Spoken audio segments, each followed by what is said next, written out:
writing or doing acting or, some of the fitness modeling or any of the other things that even being a dad that I do, that fitness is kind of my anchor. I moved out here, just, put some stuff in my truck and started driving and had really, I don't know how I survived because I had no plan, no job, no house, just, arrived here with an old truck and some clothes in the back. And again, that's when you have to diversify and start getting into some different stuff to survive. It's crazy because we went from 0 kids, just my wife and I, and 2 years later we had 4 kids. So it was like and all of a sudden all these people that are on social media, I'm like, well, that person has no resume. They've worked with no photographers. They don't do anything. All they have is a bunch of followers. And I've been around the training world for a long time. I've got a degree and certifications, and but you go on social media and it's just, there's no qualifications for anyone can be a professional.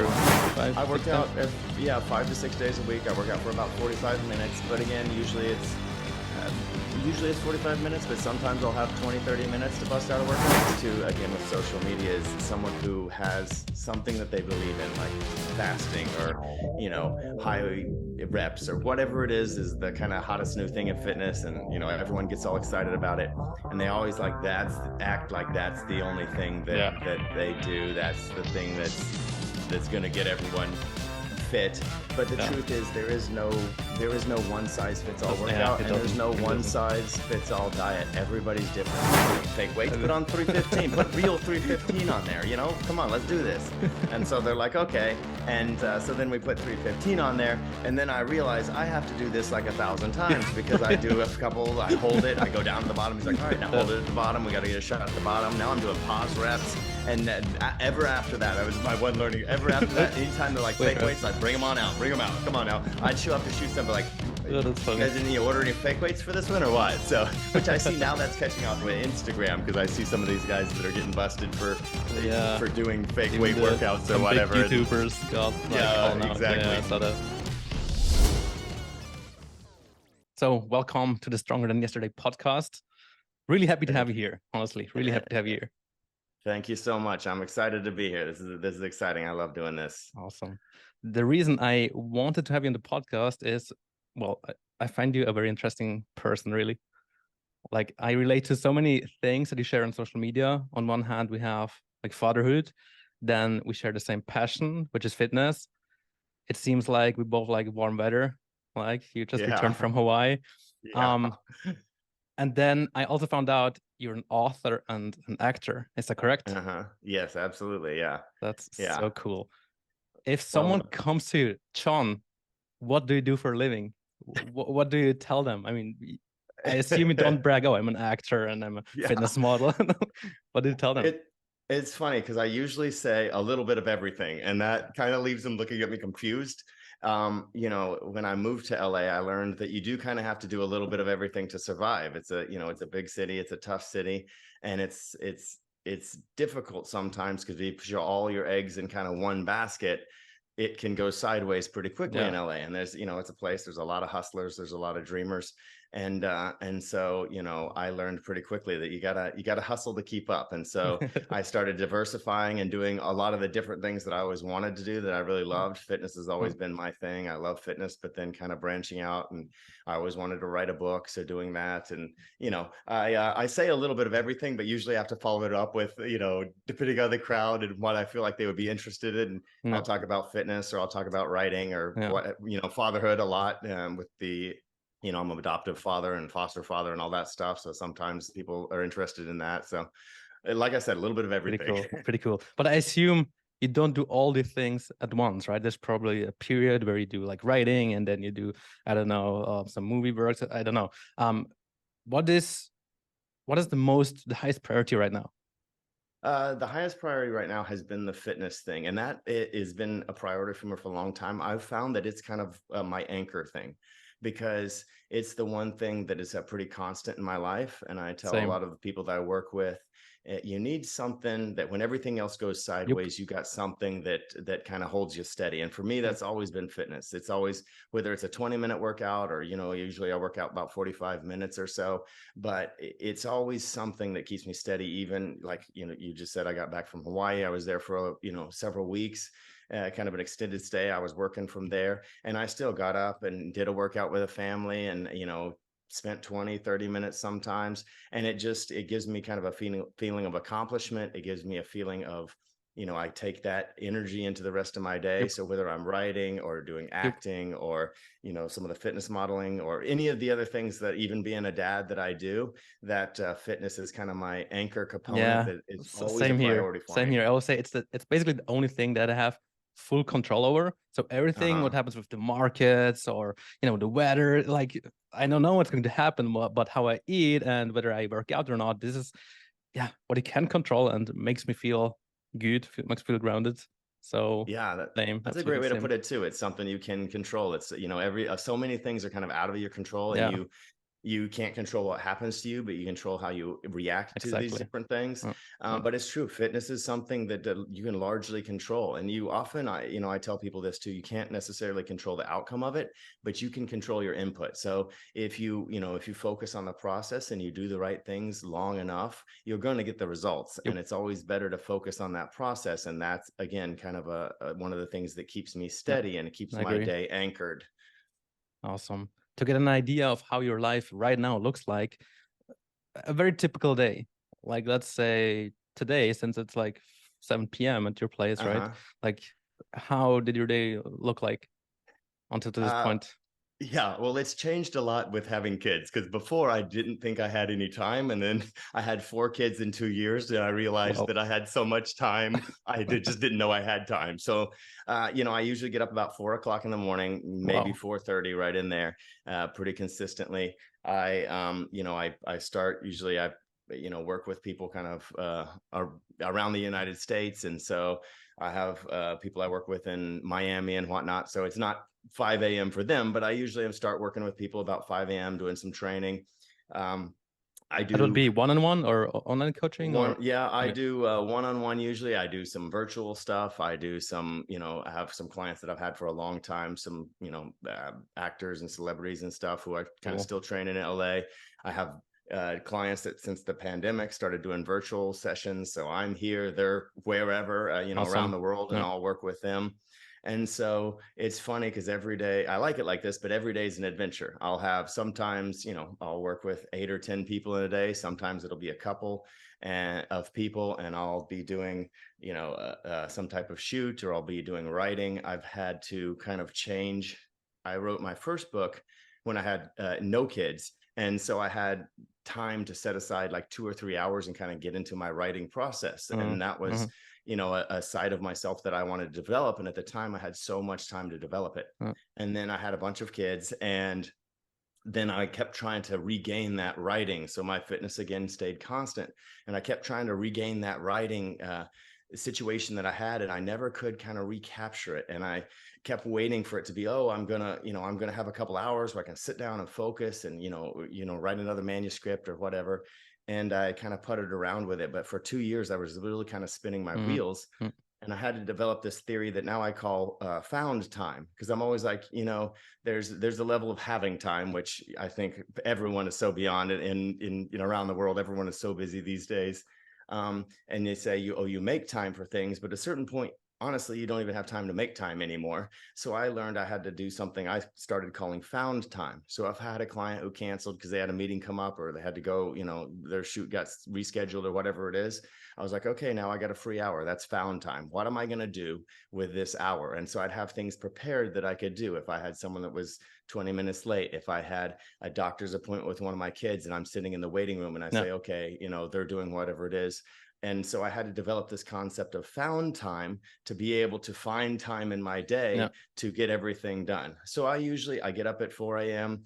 I'll work for several hours. I get my workout in kind of during a break. It always happens in the morning hours, but it's kind of different every day. Mm. If I could choose, I like to work out at around 10 o'clock every morning, but I don't Same. always get to choose. So Same. sometimes Funny. sometimes I'm up at 3 a.m. so I could work in 4, because, Yeah. that's just Yeah. the only time I can get it in. I've had times where I'll be doing a shoot and it's a 16-hour day, and I'll be up at 2 a.m. I'll work out, Crazy.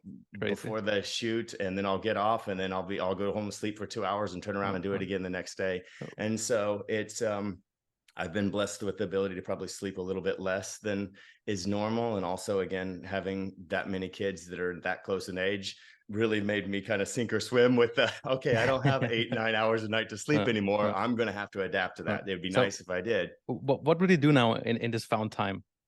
Like if you have like one So hour right now. for right now, I usually do writing. That's my Okay. main, my fitness is kind of my main priority. But right now, kind of getting into my writing. And now that I've developed that, I'm working on a couple of manuscripts right now. And so I'll sit down and, usually knock out one of those. I also have a to-do list that never gets any shorter, it seems like. So I always try and kind of prioritize that as needed. But it's difficult to balance everything. And then, since I do a lot of work from home now and my kids are 6, I have a 6-year-old, 5-year-old twins and a 4-year-old. They're at that age where, I'm blessed. They want to spend a lot of time with me. They're with me all the time. So half the Awesome. time I'm like trying to write with a kid hanging on my shoulders, or I'm, sitting out back while they're shooting basketball or whatever it is. And I'm just trying to fit it in. So writing is probably my Got it. other than Got it. fitness. John, how old are you, if I may ask? I'm 41, 41. 41. Okay. What came first at your like in your life? Was it like fitness stuff, then the writing, then acting, or all at once? It was probably, it's hard to say because I was very close to my dad and my grandfather. And I always credit my grandfather for my love of like stories, telling stories, writing. He wasn't a writer, but he was a storyteller. And ever since I can remember, I loved to just sit and listen to my grandpa tell stories. And he would tell the same stories over and over again. I'd hear him every year, but for some reason, like just the way he spoke, the rhythm, the punchlines, they would be funny every single time. And so between him telling stories, and my mom was very into reading, and she'd make us read 50 books, 100 books a year when I was young. So I got into reading very young, but I also got into fitness very young because my dad had a garage gym, and this was just equipment he had welded together. It was a real kind of hardcore garage gym dungeon back in the day when nobody had those. So he would be out there in the Memphis heat with his headband on and short shorts way back in the day, with the garage door open and neighbors staring out their blinds, looking, wondering what this weirdo is doing. Now it's completely Uh, normal to uh, have a garage gym, but back in the day when he did it, it was strange. So I grew up, he'd call me out there and I'd spot him on the bench press, or I'd be out there just watching him how lifting old were you weights. when you worked out yourself? I first started working out in high school. So, Okay. probably around 15 years old or something like that. My brother got into it and started lifting. We'd always watched our dad and kind of putted around the gym. But my brother started getting into some of the fitness magazines and seeing Arnold and those guys on there. And suddenly he's like, well, wait a minute, let me get into this. So I just kind of got into it. Uh, Me, my uh, brother, and our neighbor, one of my good friends to this day. Well, the three of us just started working out together. And so I really started kind of getting serious in high school and then just kept going from there. that's awesome. At what time did you go into movies or acting? I moved to LA about 13 years ago. So I actually started in Memphis. I'm from Memphis. And I started because a friend of mine, I was in college, and a friend of mine was like, hey, John, if you need some extra money, I've got an agent. And occasionally, like commercials, or, I'd been working out for a while then, but commercials or, magazines, fitness stuff comes to town. And it's Memphis. There wasn't a whole lot of stuff. So I did a few things here and there as it came Mm. to town, a couple commercials, some print ads, just things like that were in a more of a small market. But I always wanted to move to Los Angeles. I always wanted to move to LA. And so I For what moved reason? here. Uh, Like well, half of opportunities it, or? yeah, opportunities. Half of it was Uh, the weather, I always say, because, it's so humid and hot in Memphis. And I always wanted to live close to the beach. And, okay. we're nowhere near the beach there. There's no, it's no beach. So LA just seemed like the land of opportunity. Uh, I'd never been here, but it seemed like the land of opportunity. uh, They had beaches. It was so big. There were so many opportunities. And so I moved out here, just, put some stuff in my truck and started driving, and I mean, really, I don't know how I survived because I had no plan, no job, no house, just, arrived here with an awesome. old truck and some clothes in the back. And again, that's when you have to diversify and start getting into some different stuff to Uh, survive. uh, And so then I started picking up, I tried to find an agent because I had one in Memphis. So I found an agent and then got into some commercials and a little bit of acting, and some of the fitness modeling, did well for me pretty quickly, which was good. And then I kind of decided to start writing seriously a few years after that. So I had always been writing, but never was able to kind of finish an entire manuscript, get it published. And one year I just decided, hey, I'm going to do that too. So it was kind of a cumulative snowball type of thing where I would, start doing one thing, do it for a little while, then add Mm, something else, add mm. something else. But But were you again, single at this fitness. time, or did you have your Yeah, wife? I was single. I met my wife after a couple of years in LA, and she's been out here about 15 years, so longer than I have, but she's from Wisconsin. So we met after I'd been here for a couple of years. So I was already kind of doing the acting thing a Okay. little bit and the modeling, and So obviously I had the saw fitness she stuff saw you going. in the magazines and the as cover models. Oh, I want to know Yeah. this guy here. He has Yeah. abs. Well, it's funny because we actually met when we went on a trip. We both signed up for this trip in Brazil. So even though we were both living in LA at the time, we didn't even meet in LA. We met when we went on a trip down the Amazon in Brazil. That's so So cool. it's funny that we went there to meet, even though we both lived here, and then connected pretty quickly. Mm, And it mm. was, we had a lot of the same ideas about, we wanted to have kids, and both of us were interested in adopting and having biological kids, Wow. and we connected very Uh. quickly, and it just went from there. So So it every was crazy birth. idea I have, she's on board Is on with, and board.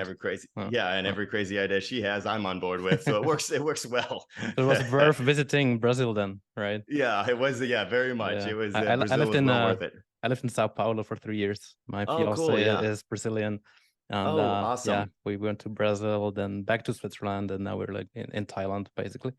Oh, Uh, that's nice. I love to travel. That's great. Yeah, Brazil is great. I love Brazil. I love the people of Brazil. It's great. Obviously, it worked out well for me, but I do love Brazil. Awesome.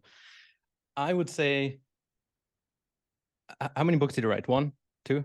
I have one I said published, one. and then Yeah, one published. Okay. yeah, I have a couple of more Okay. now that are in the works. Okay. So I think writing a book is super cool and needs a lot of time and effort. Um, Acting, what is it in movies, series?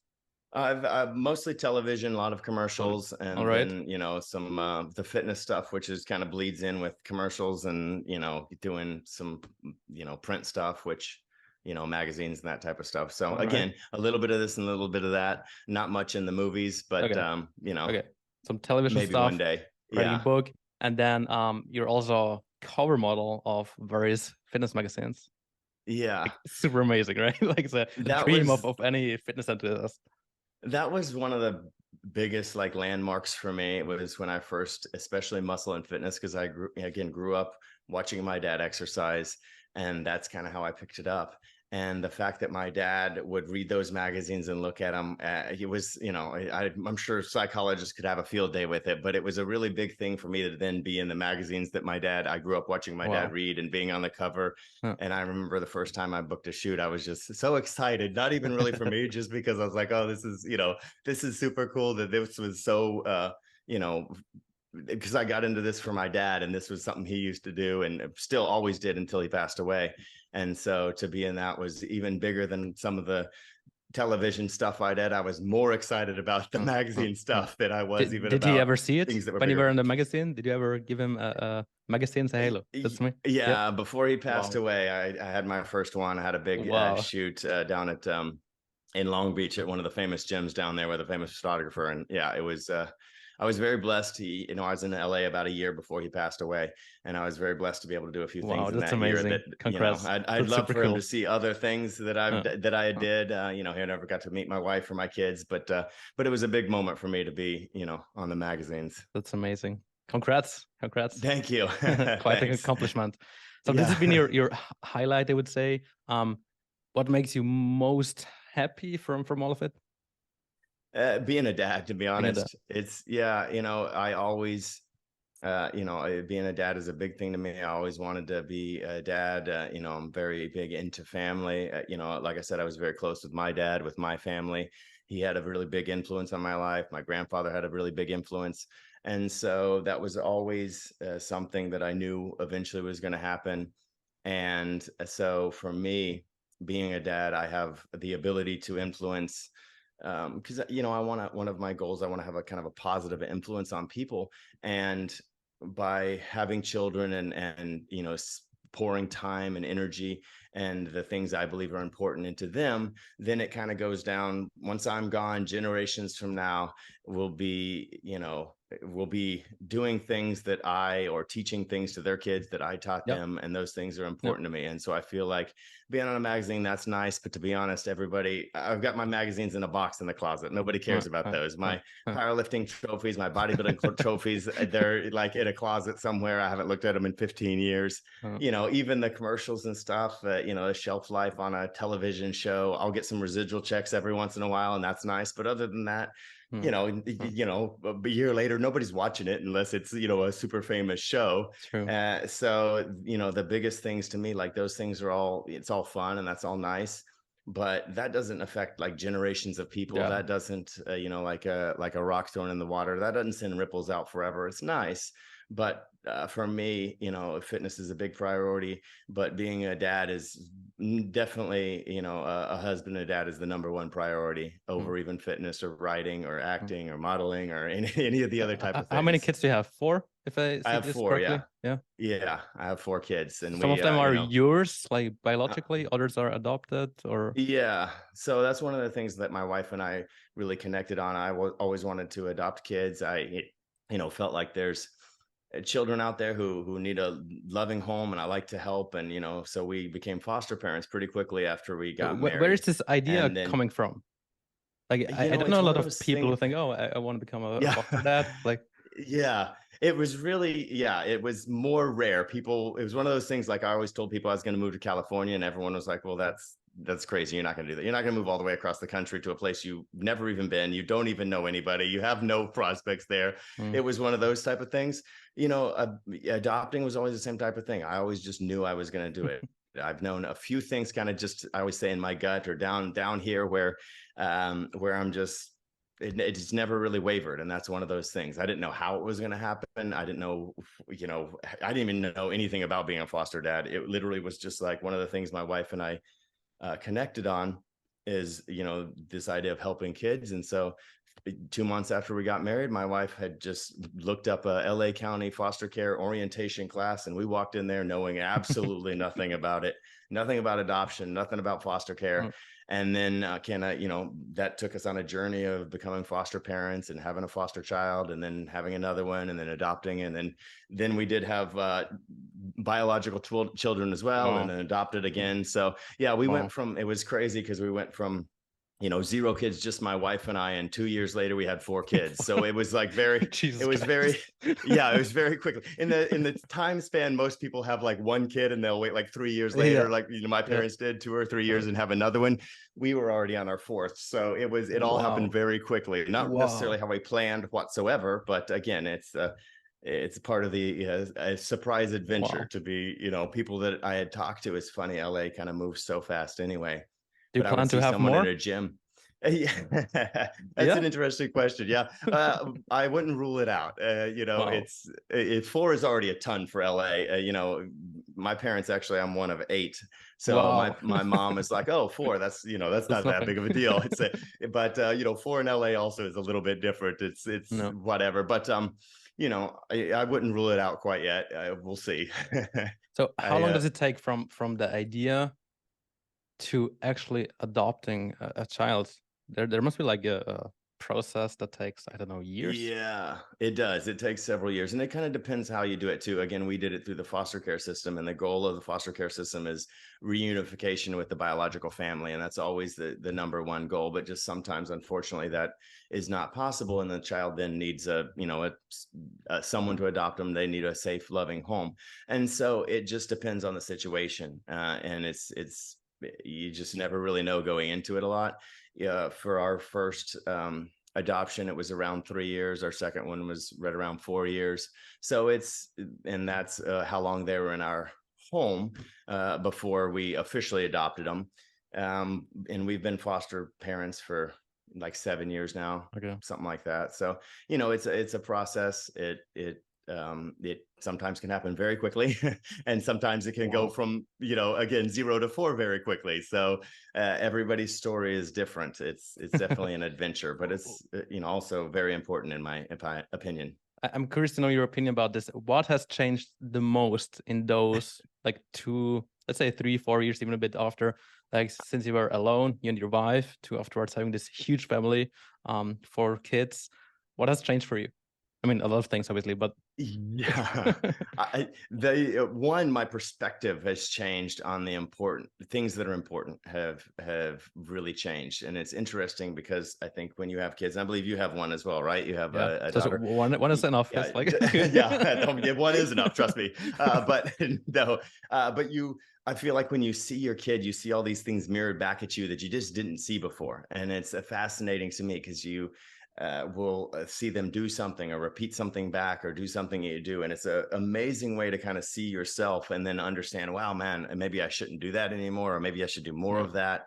And it's really helped me line up my priorities. And whereas before kids, I'm a goal person, I'm a priority person, I like to have a purpose, and I'm very big on that. But having kids really helped me hone my purpose and my goal. One, because there's not a whole lot of time for extra things after Yeah. you have kids, because Yeah. suddenly you go from like, oh, I have all this time to watch television or surf the webs or whatever it is, and suddenly you don't have that time Yeah. anymore. You have to start saying, okay, well, what is a priority to Yeah. me? And then also, again, seeing kids and seeing your priorities reflected back at you and what you're kind of creating or what you're helping create or what you're just guiding, or sometimes what you're stepping back and watching happen in front of you.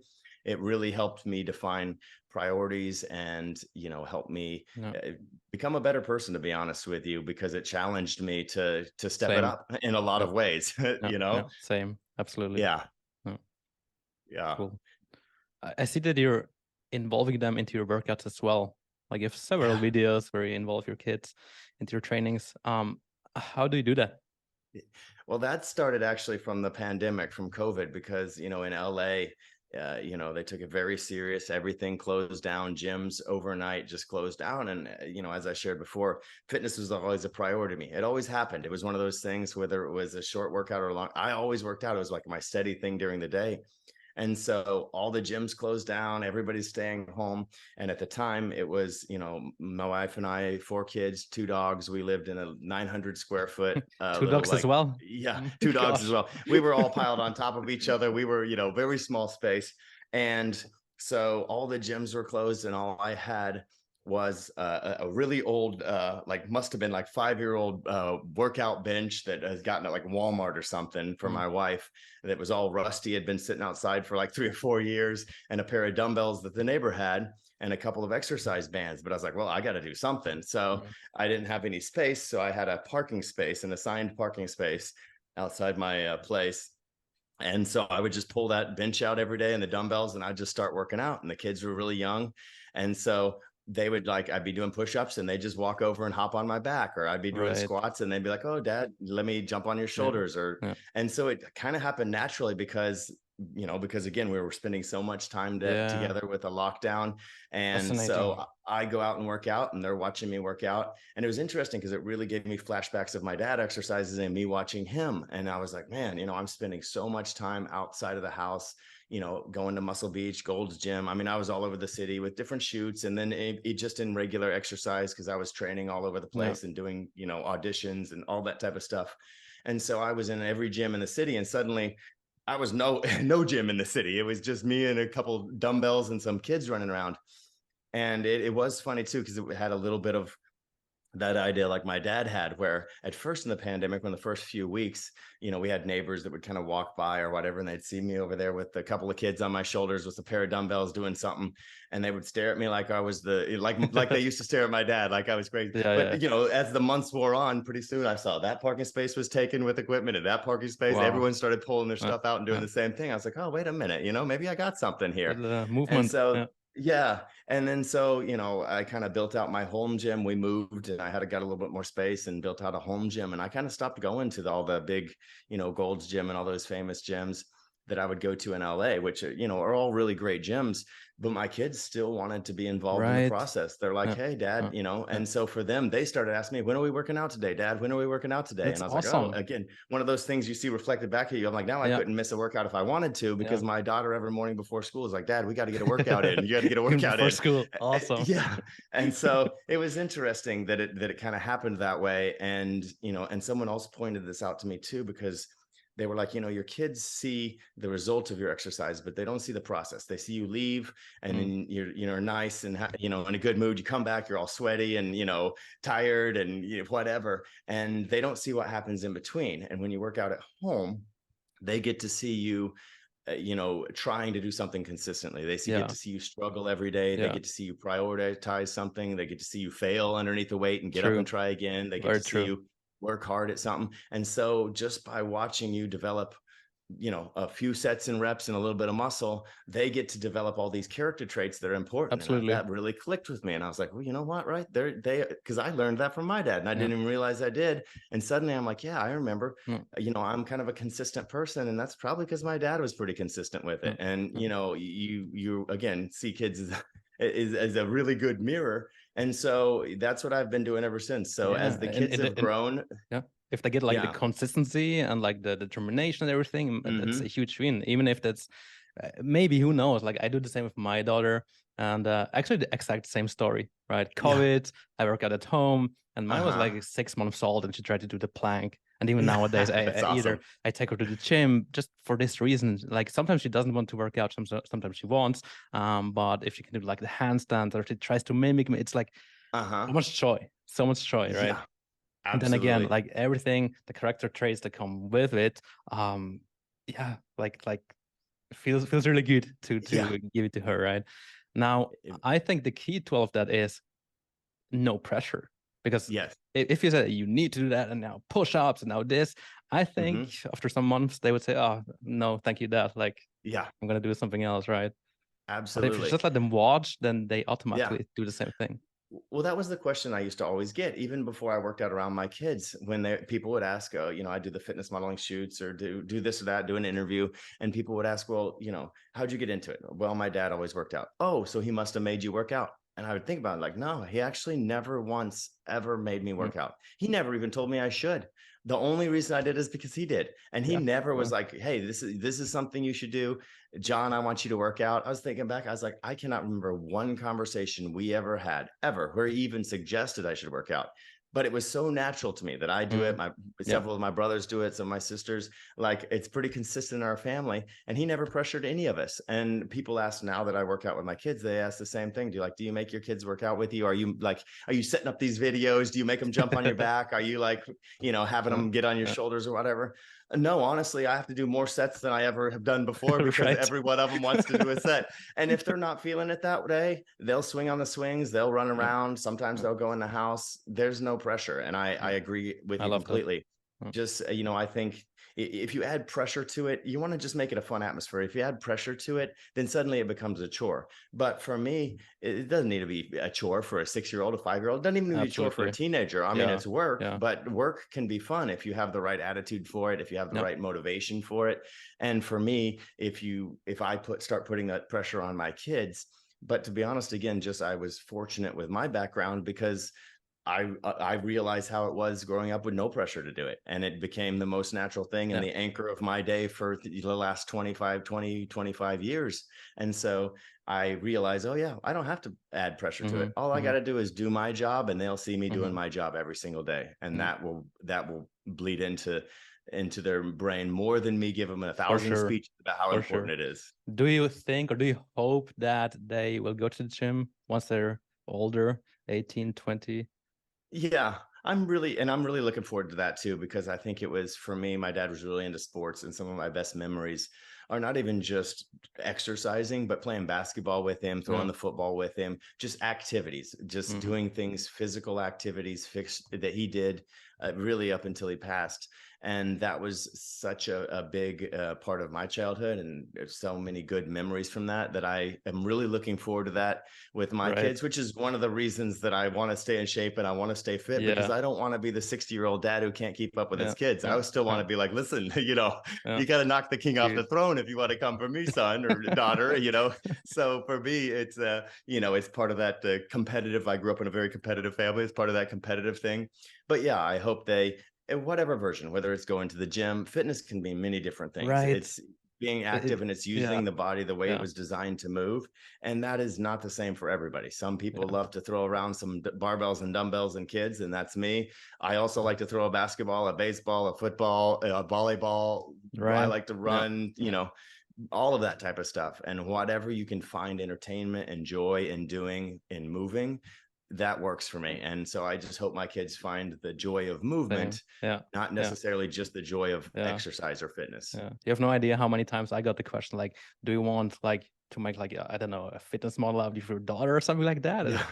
No, I like it doesn't matter what she's going to do. I want that she has like an active lifestyle, and hopefully she will find sport something fun, right? And then she will do like gymnastics or dancing or whatever it is. I don't care, for soccer. This is like the goal, that it's normal to her, that she has fun, and that she really like lives a healthy life at the end of the day, right? Um, Absolutely. and what he said resonates a lot with me. I just had a conversation with my partner, with Gabriela, and we were discussing relocating to another place because right here we don't have a gymnastics place. Now, I personally, I'm not a gymnast or anything like that, Uh-huh. but I know my daughter likes it, and if she goes, I would join her. I like doing like some Yeah. calisthenics, some handstands, and then we would go together. We had this in several other places, and here right now we don't have a gymnastics place. So I'm Yeah. talking to her. Maybe we should move because like I kind of want to have like this bonding and this mutual interest sports that we can do together, right? Yeah.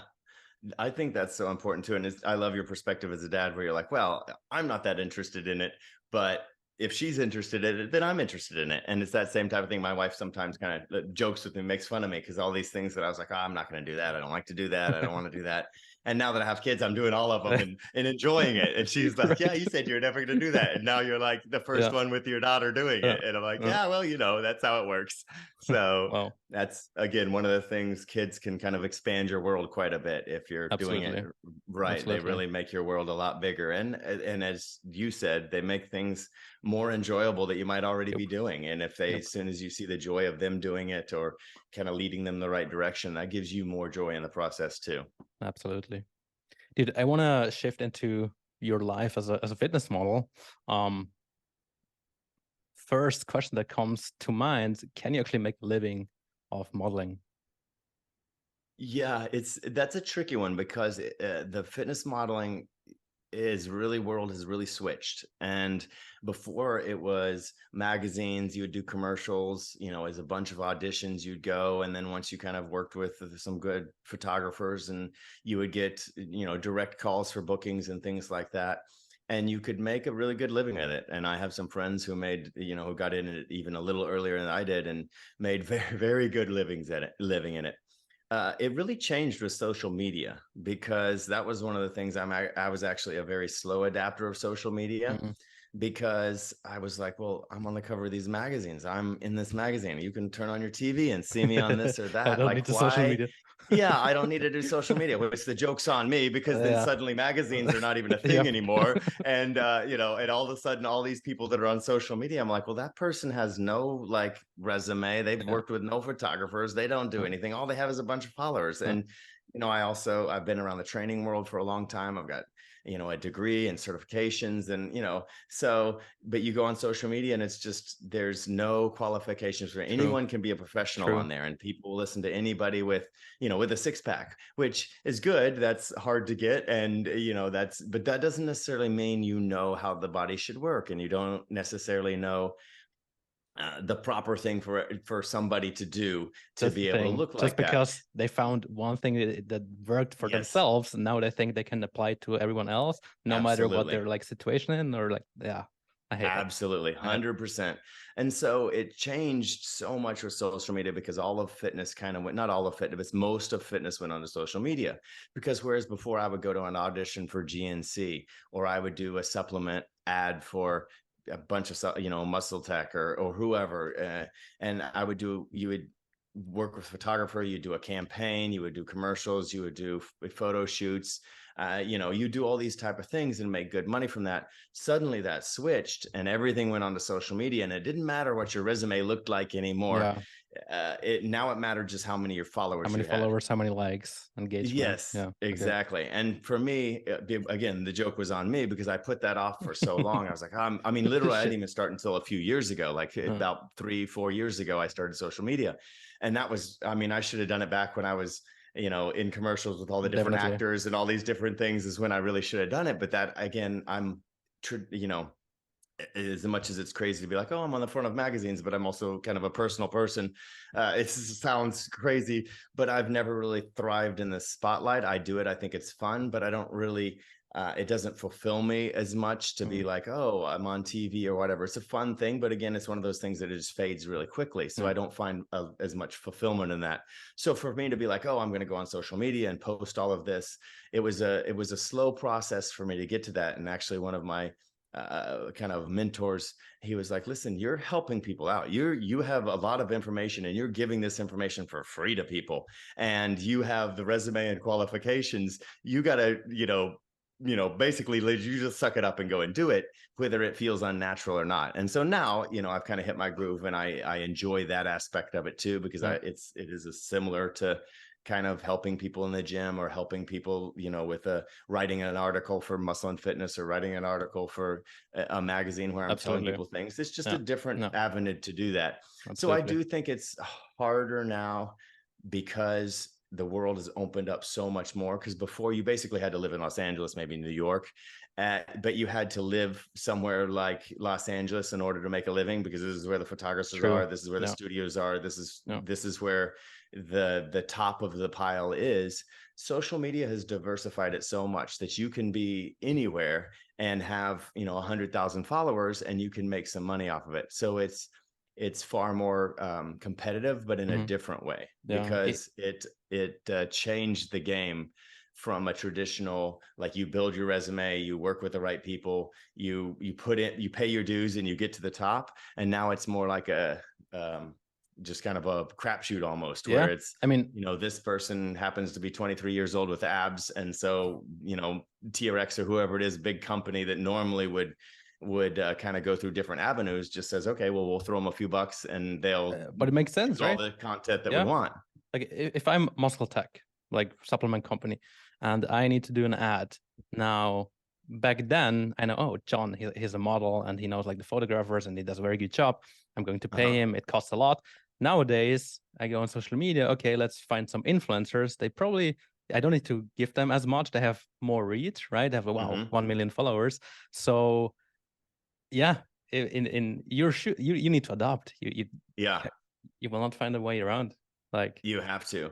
And that's one of the things for me that I learned, again, that I was happy that I kind of didn't put all my eggs in one basket when I came to LA, because something like that, the world can oh change so yeah, quickly. yeah, COVID true, showed us that too. true, You can be the top of the game of something, and if Instagram closes down, you could be bankrupt tomorrow. Or you can be the top of your game at something, you can true. own this gym and Yeah, whatever, and something like COVID happens, it comes in and you are done, because LA says you can't open your gym for 6 months or 9 months or whatever, true. and all of that you've built, you're the top of the game, and it's done.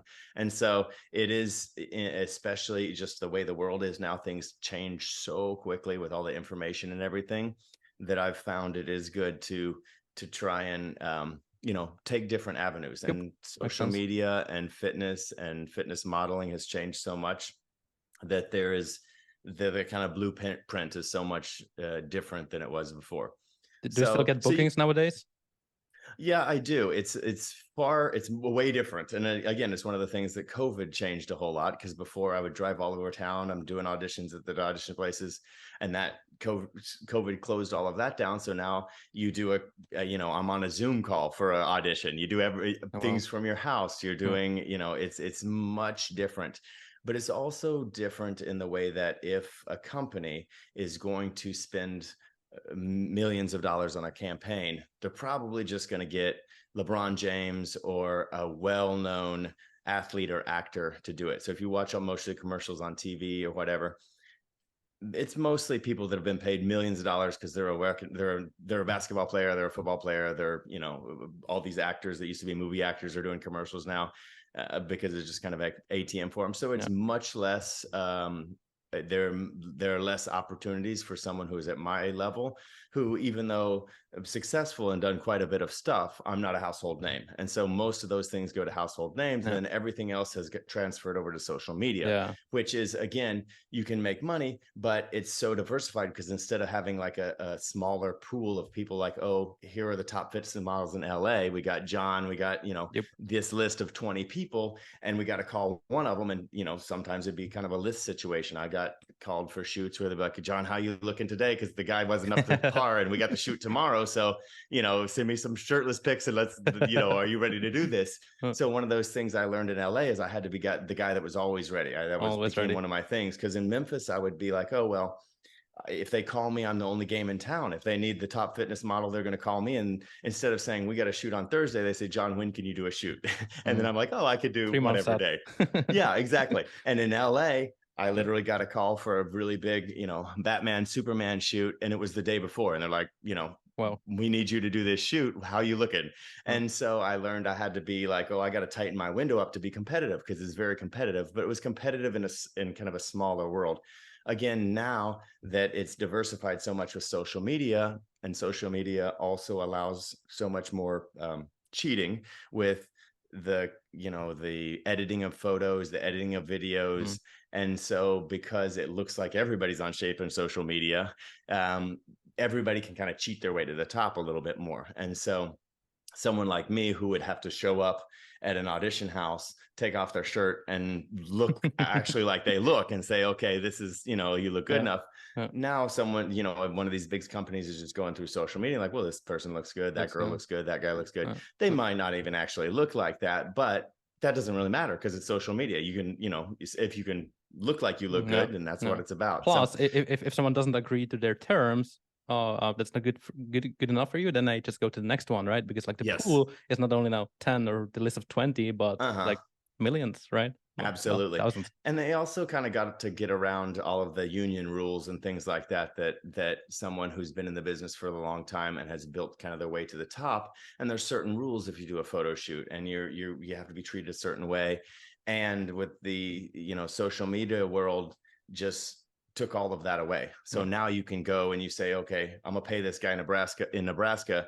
I'm gonna give him a free pair of shorts and $100 gift card to do a shoot that I would pay, which, the companies, even very large companies, the Lululemon or not them particularly, but Nike or any of these different companies that would have spent a ton of money, now are like, well, this guy will do it for $100 and a pair of shorts. And if he won't, then that person will, or that person will, or that person will, because all we care about is numbers. And we can actually give all of these guys and girls $100 gift card or whatever it is.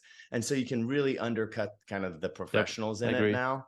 And so it's so much easier to cut out a professional because you have so many non-professionals doing it. So it's just changed a lot. It sounds like I'm complaining about it, but it's just changed so much more. And I've had to really adapt a lot to how the world works now in the social media. And that's just part of the business. It changes a lot. Absolutely. And has through the years. I have a good friend who did a lot of fashion modeling, and he did fashion modeling, bought a house in LA, got a whole bunch of money, and did it when even that was at its height. And then that died down too, because you don't have the same magazines, you don't have the same type of high-end Calvin Klein underwear models. Is not really a thing like it used to be. So back in the day, you could make a ton of money at that.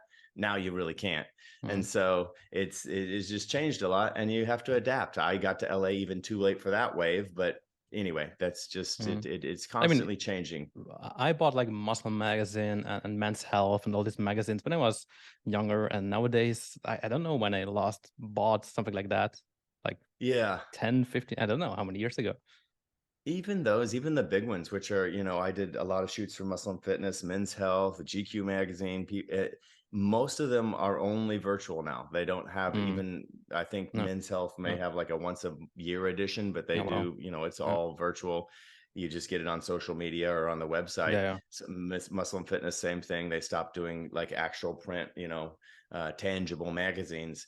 And so, that world died a lot. And when that dies, obviously the marketing, advertising that goes into magazines changed. And so it's just part of the ever changing landscape. And, even right now, Hollywood is on strike right now. With the actors are all on strike. So there's nothing happening right now. There's getting no auditions right now because the actors and the writers are all on strike. And so, again, you can be going well and suddenly just hit a wall and everything stops for one reason or another. But you can still work out. You can still eat healthy. Exactly. That's it. It brings us back to brings us back to the beginning. That's exactly right.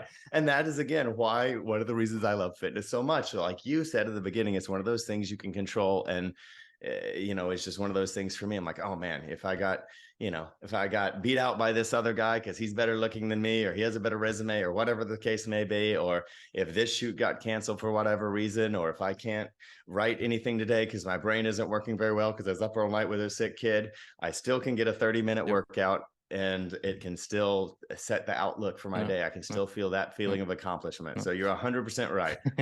I have a few questions about training and nutrition. Obviously, you said you always need to be ready for a shoot. How does it look like in terms of training? How often do you work out? Daily? Five, I six work times?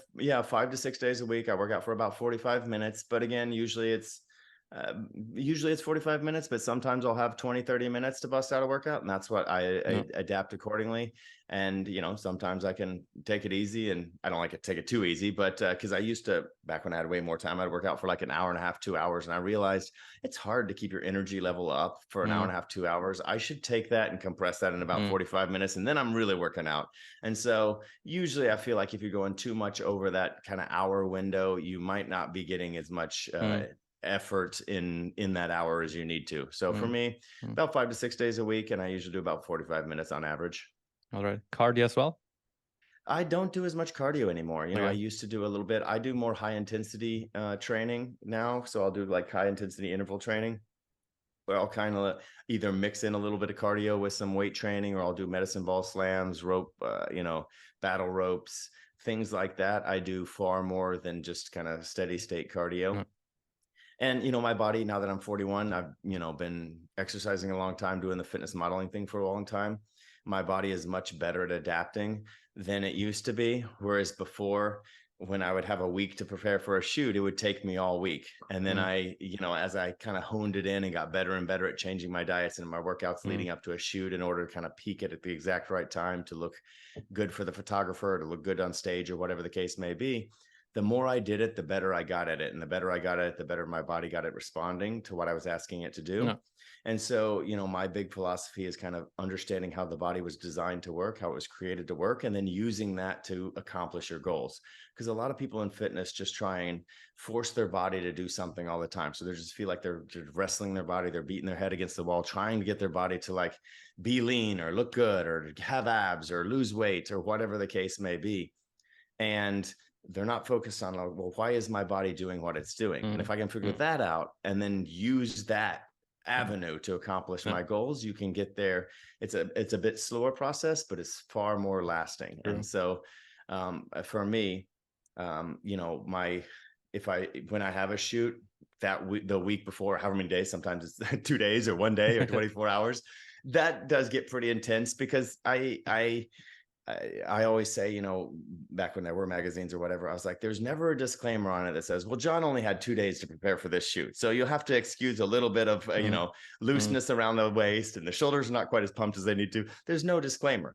Whatever people see, that's what they see. True. So to me, I always had to bring my best thing and put it on there, because there's never any excuse. Because I would do sometimes a shoot with, some other top fitness models, and they would have a week or two to prepare. And I'd be like, man, I got a call for this shoot 2 days ago. How did you got a whole week? Like, the photographer, and he gave you a heads up on this. This is not fair. We're going to be in a picture together. And for me, I'm competitive. So I was always like, I got to come in as sharp as the guy that had 2 weeks to prepare when I only have a week. So however much time I have before the shoot is definitely not something I would recommend, or the normal, everyday routine that I have. Because I would do 2 a days. How does it change? Okay, 2 days. What Yeah, else? I would do 2 a days. That's when I do add in more cardio, or like an entire different high intensity. So I do one weight training session, but I would also do one high intensity and or cardio session where I'm just trying to burn a bunch of calories, quickly. That's one way it changes. One of my things that I like to do is I always like to lift pretty heavy, but I keep a pretty fast pace during my workouts. Just generally speaking, I lift weights more a little bit like a power lifter, but I keep kind of bodybuilder rep ranges, and I keep more cardio break times. So I try and take a little of each. And during like a shoot week, let's just say, because a lot of times you'll get 3 or 4 days. And during that week, I go as hardcore as possible on my diet, and my training is at least 2 times a day. Sometimes I would do 3, and all my sessions are much faster Yeah. paced, Yeah. still working pretty heavy, but much faster paced and Yeah. really just really high intensity. And then And then my diet, diet, if you dial in your diet, is it like low carb, no carb? What yeah, is it? it's very, very low carb, depending on how many days I have. Very, very low carb, which I usually maintain reasonable carbs, but I'm a pretty high protein person anyway. I don't go extreme. I don't like cutting out entire food groups. I'll eat Yeah, bread, I'll eat same, dairy. I'm not a big believer in cutting same. out entire things, but having balance in those things. Yep. And if I do prioritize anything, which I do, it's usually just lean protein. So I prioritize lean protein.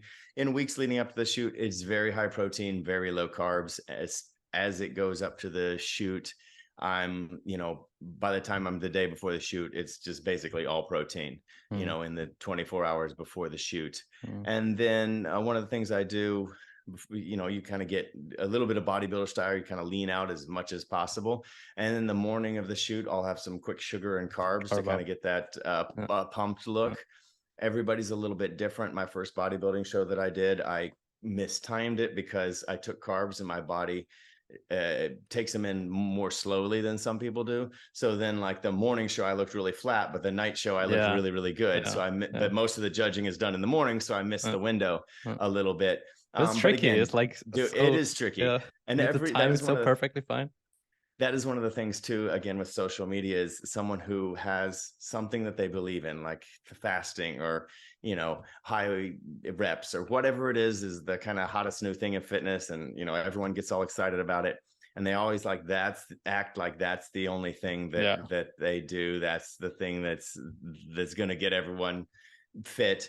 But the yeah. truth is, there is no one size fits all Yeah, workout, it and there's doesn't. no Really one doesn't. size fits all diet. Everybody's different. People So glad you respond to say that. carbs So glad you differently. say that And so because it's you. Yeah. I'm using those headlines. Okay, is this the best diet, or should it be Yeah. vegan, or whatnot? And it triggers so many people. But the answer is to basically almost any fitness question. It's always, it depends, right? There is Yeah, literally absolutely. no one size fits all. It doesn't exist. It doesn't. Yeah. And I hate It's those. I it's hope that so the CrossFitters say, "Oh, you need to do CrossFit. It's the best." And the bodybuilders, the other camp, right? Oh, what is CrossFit like? yeah. I don't get it. Yeah. I don't get it. Well, yeah, It's so funny because I'm just surprised we haven't learned our lesson yet, that we haven't figured out that there is no one size fits all. Because if there was, whoever invented the one size fits all would be a bazillionaire, and everybody yeah, else would be obsolete, absolutely, because you don't need all the other people. absolutely. The truth is, it's the same thing with like the newest diets that come out, where it's Yeah. like, oh, you should eat for your blood type, or eat for intermittent fasting, or you should do ketosis, or you should do whatever, all these different keto and Atkins, and it's all some of them are good, some of them work for some people, some of the ideas are good, but the truth is, you're never going to find one that works for everybody. You never Agreed. are. And every single time they come out with a book saying that they're going to, I always have to step back and pause for a second, like, wait a minute, you may just be trying to make a little bit of money here. And it's the same thing again on social True. media. There are a lot of people out there who will Very hang true. their hat Yeah. on one thing, and it may be a very good thing, but there is no one thing. And the truth is, if anyone's trying to sell you one thing, they're probably just trying to separate you from your money, as Yeah. my dad used I to agree. say, I or my agree. grandpa. 100%. 100%. So but so for me, the week up to the shoot gets pretty hardcore, and it's something, I'm a big believer in balance normally, but when you're doing a shoot where you're going to be in a magazine seen by everybody, and it's going to be around for not all of time, but it's it's there for people to see your Yeah. picture, and Google, it lives forever. Mm, I want to come in as sharp as possible, so mm, I go more extreme than I would recommend mm, for people mm, that week, or even than I would do for myself. So I go really high protein, very low carb, down to even the last day where it's basically no carb. And I work out far more than I would normally have time to, or would recommend someone to mm, do, without kind of burning out. But then, mm. the day after the shoot, I go and get 12 glazed donuts, and I eat the entire box. So you got to have balance in life. Do you adjust water as well? Water intake? I do a little bit. I don't do that as much as I used to. I never do any of like the water pills or anything like that.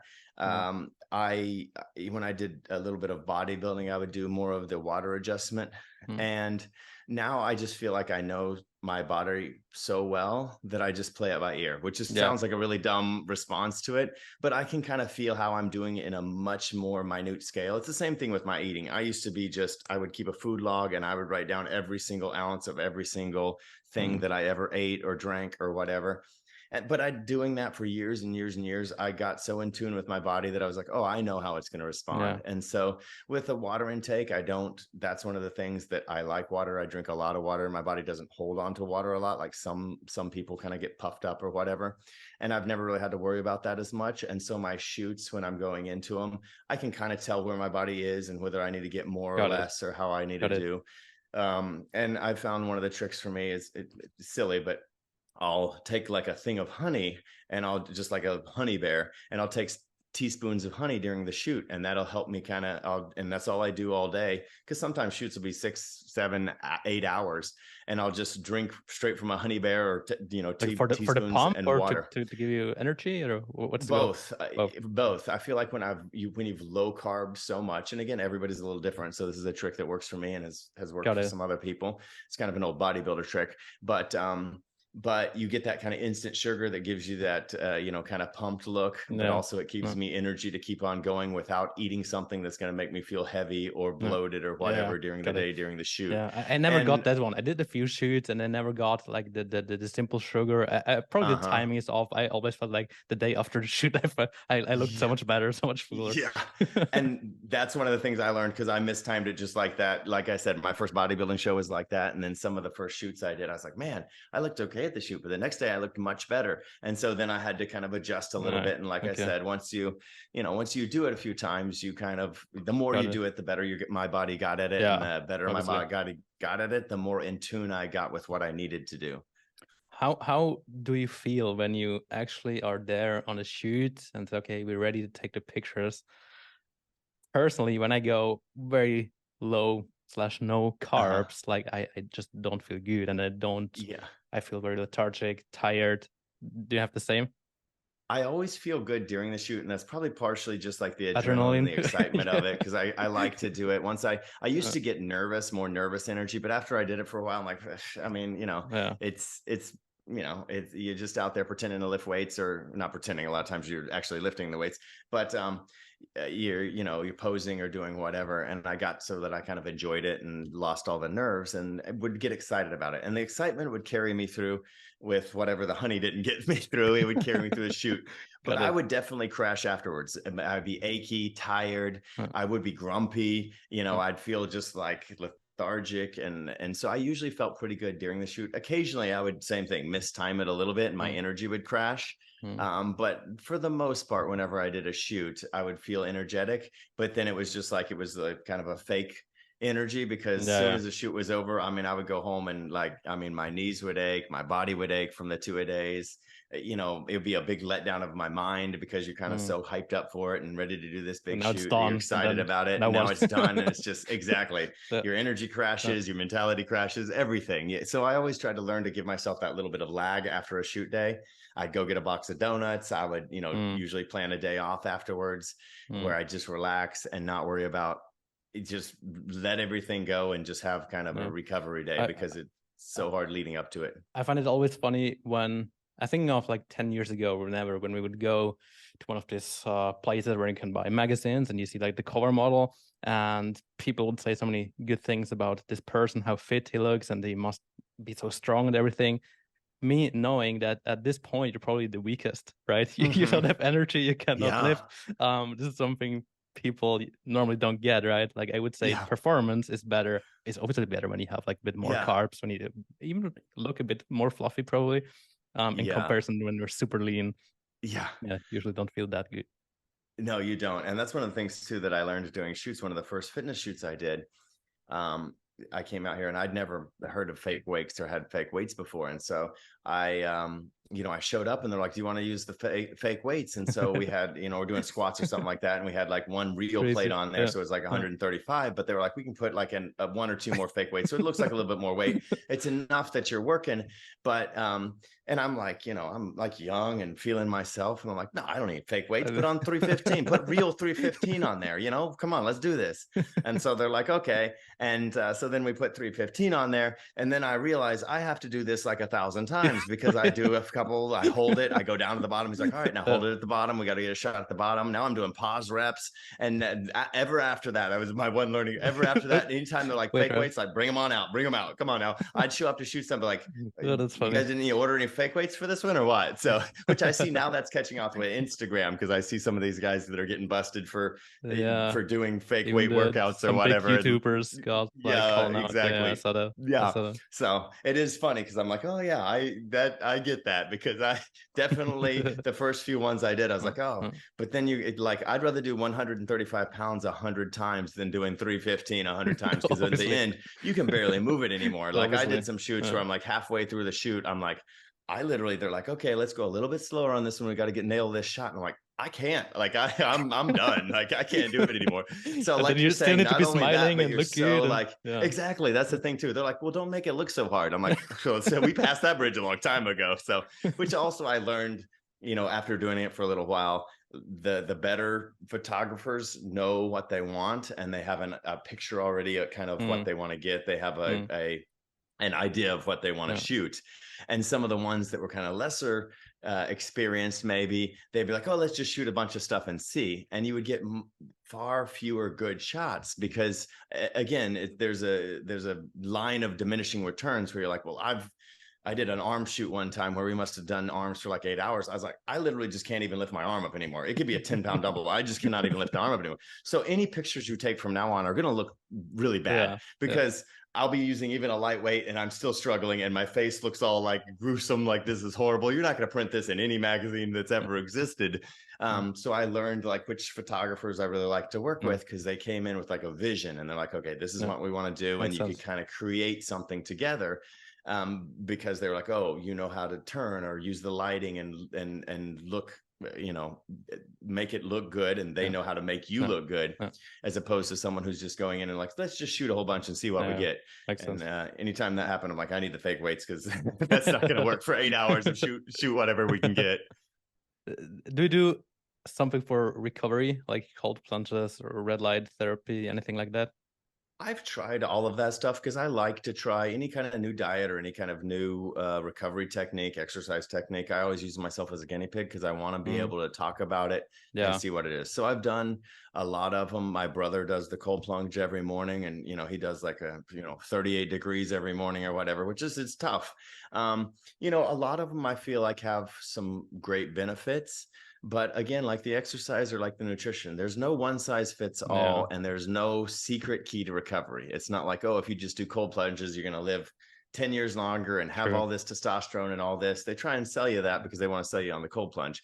But the truth is it may be a good recovery tool, but none of them are going to do everything that all of these promise. Nothing magical. For me, the best thing for recovery is found in nutrition. Like if you treat your body, you fuel it with the things that it should be fueled with, you'll feel so much better. And so if you're exercising, it's funny because, now that I'm in my 40s, I feel better than I ever did in my 30s or even my 20s. I'm less injured. I feel better. My body responds better. And so everyone's like, oh, you're getting your aches and pains of your 40s yet? And I'm like, man, I know. I mean, I feel bad sometimes talking to them because I'm like, I actually feel better than I ever have.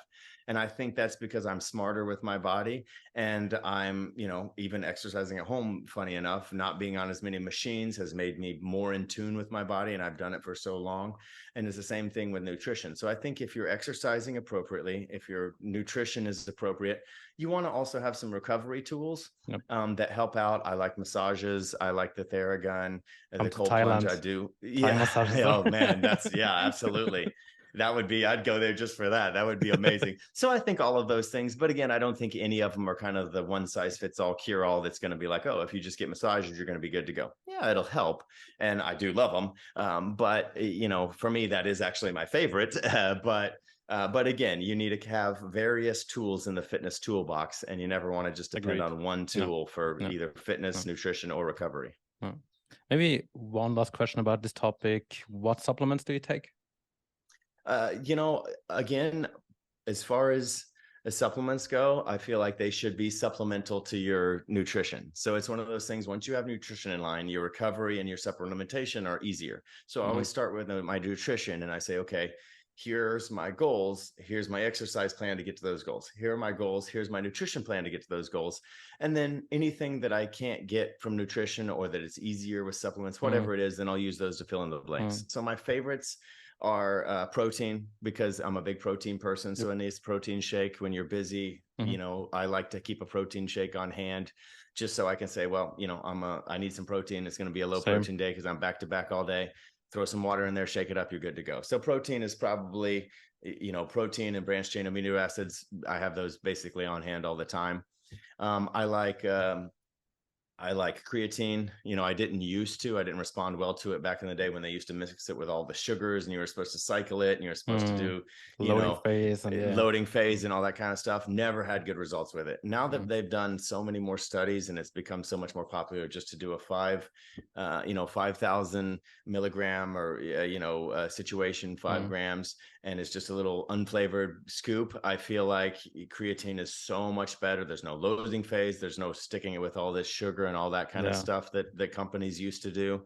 And so I do like creatine, and it's a good supplement. I don't take it all the time, but it's one that I often have in my repertoire. And then also a nitric oxide, before my workout. Again, I don't do that all the time, but a nitric oxide booster, I like it for, do you use it with caffeine, for recovery. Or I didn't used to do caffeine at all. Then I had all the kids, and so now now I do some caffeine before my workouts, because it was one of those things. My dad always drank coffee, and I never got into coffee, and I was never really into energy drinks or anything like that. And I was like, no, I don't need that. I'm good to go. I'm up at 4 in the morning like that. There's no problem. And and then I had 4 kids, and suddenly I was like, man, I got 3 hours of sleep every single night this week. I got to have some caffeine. So so caffeine, and also caffeine is, it's one of those that gets stuck with a lot of things that it shouldn't be stuck with. Caffeine itself is really good, but it gets, sometimes overdone, overused, and put with a lot of other things. But I do like caffeine. I think it's a solid supplement as well. Dude, that was cool. That was really cool. Yeah. Thank you. It is.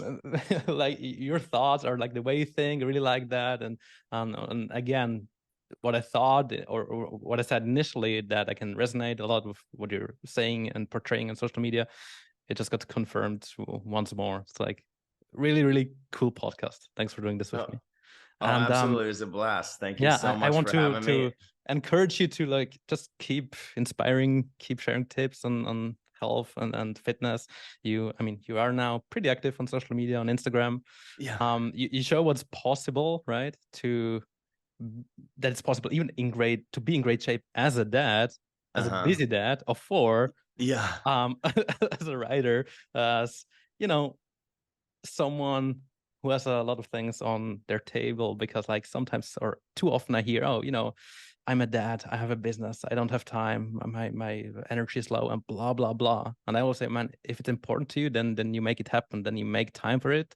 And you're just like the perfect example that it's actually possible to be in top physical shape, even with having so much things in your life. So congrats on that. Man, thank you so much. That means so much, because it's always I never want to be normal. I never wanted someone to be like, oh, look at John, he's normal. I want to be, like you said, I want to show people what's possible. Like, listen, just because you are busy in life, just because you have all these kids, that it's still possible. And so I appreciate that. Thank you very much. What is next for you? Well, next I've got a fitness book I just wrote. And so the next stage is getting that one published. And it has a lot of the things we've talked about, but just, it's kind of a day by day, 30-day, step by step process where you learn all the different things that I've let me know when this all my fitness all my cool. fitness philosophies and everything in kind of a step-by-step manner. So I'm excited to get that one published. I've just kind of put the finishing touches on it. Next year Yeah, I don't know if it'll be out by this year. It'll probably, I was hoping it would be by this year, but it's more likely going to be top of next year. So unfortunately, because all the publishers like to get it out before Christmas, but Mm, unfortunately, I don't think that's going to happen. But it's possible. We'll see. But true. that's next on the agenda is getting Cool. that out because it has a lot of my kind of fitness Uh, philosophies and uh, life uh, philosophies in it. uh. Last question: where can people find you? The best place now is, strangely enough, on Instagram. So you can go Instagram. What an My irony. handle is at John T. Prather. I also at my website where you can find all my book and different things at johntprather.com. So John T. Prather, Prather. You can find me. Just about everything has that tag. So, but Instagram or my I will also website, link it in John the T. in the Prather. show notes, so just they can press Awesome. from link. Dude, thanks again. Thank you. It was awesome. Thanks for your Yeah. time. Thanks for doing this with me, and yeah, all the best to you, and yeah, keep inspiring once again. Yeah, thanks so much. You keep up the good work. I appreciate it. Had a blast. Thanks, John. Have All a right. great day, and talk to you soon. All right. You too. Thanks. Bye bye. Bye.